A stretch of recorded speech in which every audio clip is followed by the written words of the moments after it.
So what is written here is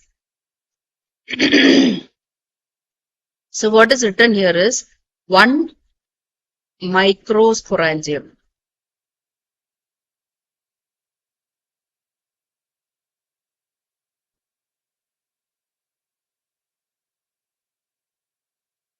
Has 50 microspore mother cells. I'm writing in short here.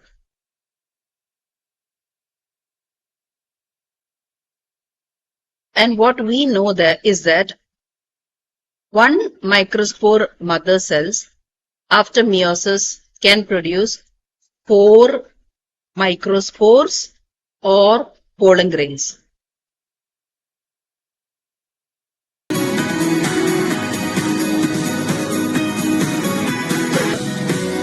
There is 1, 2, 3, 4 microsporangium.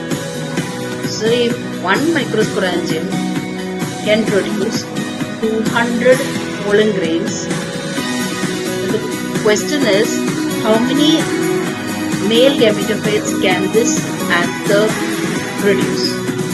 So which means that there are 4 microsporangiums.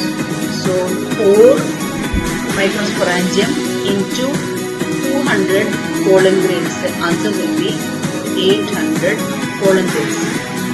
So that's why you get the answer 200 pollens. So that's why we'll get the answer 800 pollens. So that's the answer.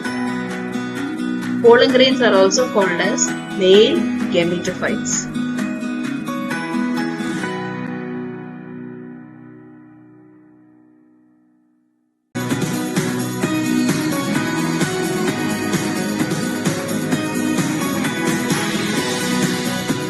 Wind pollination.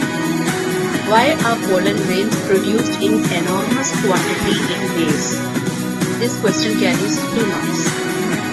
Maize is a wind pollinated plant. There are chances of losing pollen grains in air instead of falling on stigma.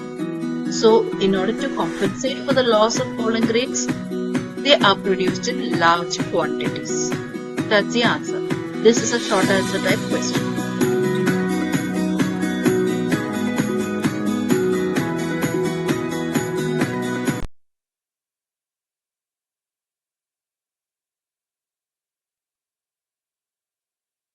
This is an MCQ. The given diagram shows microsporangium of a mature anther. Identify A, B and C in the diagram. So which option is the correct one? So we'll first label all these. What is A? A is endothecium.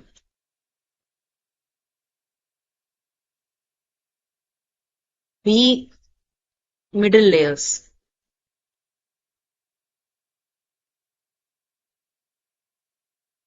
And C, tapetum. Now, which of the options will give the correct answer? A should be endothecium, B should be middle layers, and C should be tapetum, which means that option C is the correct answer.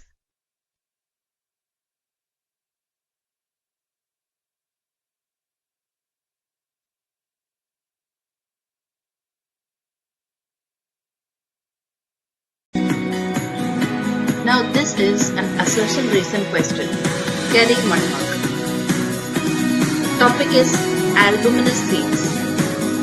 Assertion is endosperm is completely consumed during the development of embryo in X-albuminous seeds.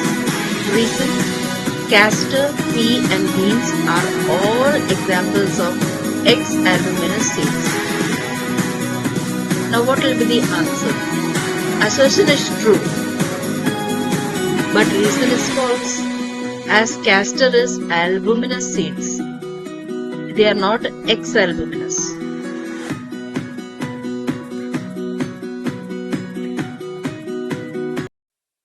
Now this is a 3-mark question. Each mango fruit contains 1 seed. 2 mango seeds X and Y were sown in the soil. From seed X, 3 plant saplings germinated, but from seed Y, only 1 plant sapling germinated. Now the questions are like this. A. For seed X, which is apomictic, calculate the number of embryo or embryos. Calculate the number of embryo sacs. Then calculate the number of ovules in the seed's ovary. B part of question is like this. How multiple embryos are formed in citrus fruits? C part of the question is, what advantage will the plants that are developed from seed Y have over seed X? Now in A part, seed X has got 3 plant saplings. So it is germinated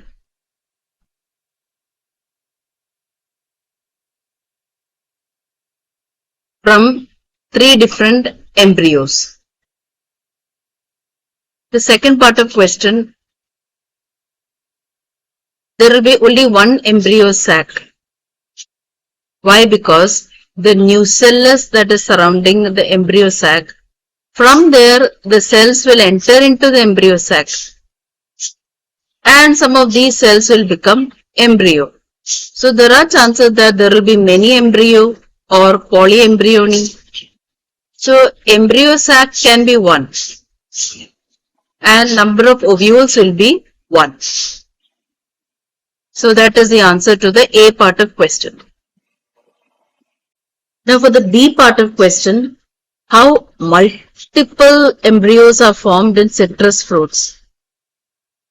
Now in citrus fruits, as has been told already, the cells which are there in the nucellus, they can get inside the embryo sac and form multiple embryos, causing polyembryony. So that is how multiple embryos can be formed in citrus fruits. C part of question, what advantage will plants developed from seed Y have over seed X? As given in this paragraph, 2 mango seeds are there, X and Y. They were sown in the soil. From seed X, 3 plant saplings germinated. But from seed Y, only 1 plant sapling germinated. A part of question, it is already written. For seed X, it is apomictic. So seed X is apomictic, whereas seed Y, they are not apomictic seeds. So since seed Y, they are not apomictic seeds and 1 plant sapling is formed, that means they can have segregation of characteristics. Characters may segregate. So, but they have asked, what advantage will the plants develop from seed Y have over seed X? Seed X is apomictic. So, since seed X is apomictic, they won't have any segregation of characters. It will be the same as what was made earlier, but they won't have resistance if there is a change in the environment, whereas seed Y will have that. They will have resistance because they are produced as a result of normal processes of sexual reproduction and fertilization. So then seed Y will be able to adjust more to the environmental changes than the seed X.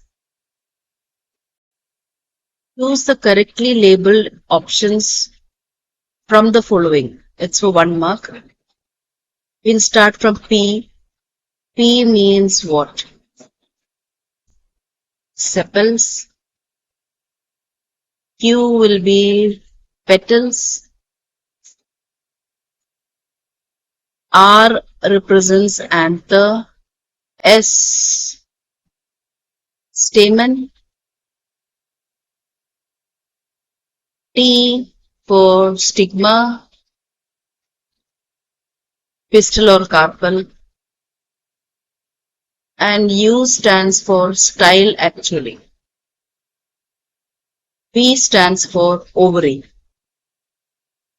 We will see which options will be satisfying all these labeling conditions.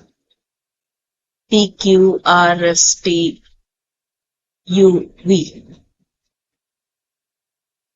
So option C will be the answer because P denotes sepal, Q petal, R will be anther, S will be filament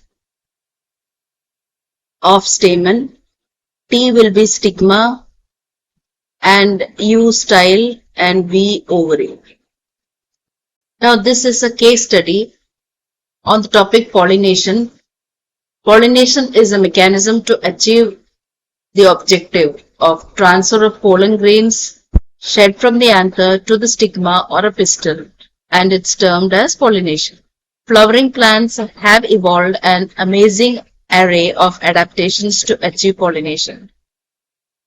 Autogamy. In this type, pollination is achieved within the same flower. Transfer of pollen grains from the anther to the stigma of the same flower. In a normal flower which opens and exposes the anthers and the stigma, complete autogamy is rather rare. Now we'll see what are the questions. Write the condition which occur in jasmogamous flowers. In jasmogamous flowers, both the anther and stigma, they are exposed. Which pollinating agent is used in water hyacinth and water lily for pollination? Insects are used because they are colorful. Give two examples of cleistogamous flower. Viola, oxalis, commelina, all these are examples.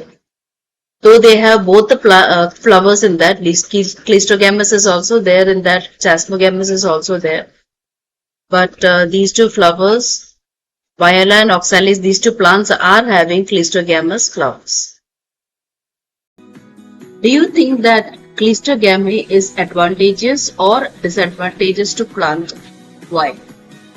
Cleistogamy is advantageous because they don't need any pollinating agents. As both the stamens as well as the ovary, pistil, everything is there within the same flower. So there is, and it's very close to each other. So there is no need of any pollinating agents.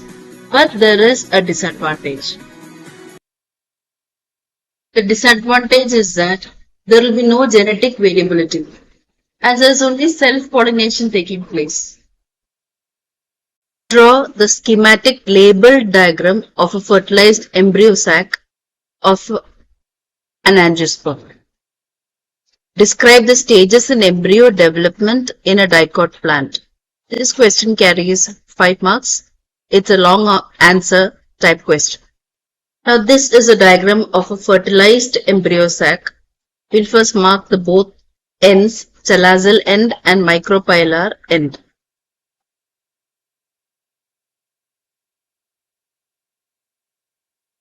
These are degenerating antipodal cells.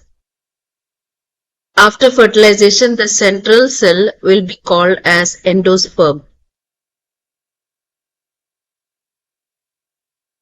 And this is the zygote, which will later become embryo.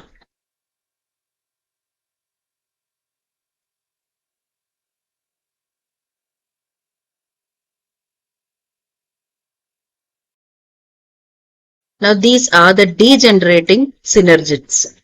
Now this is about the B part of question. Describe the stages in embryo development in a dicot plant. Now this diagram is from NCERT textbook.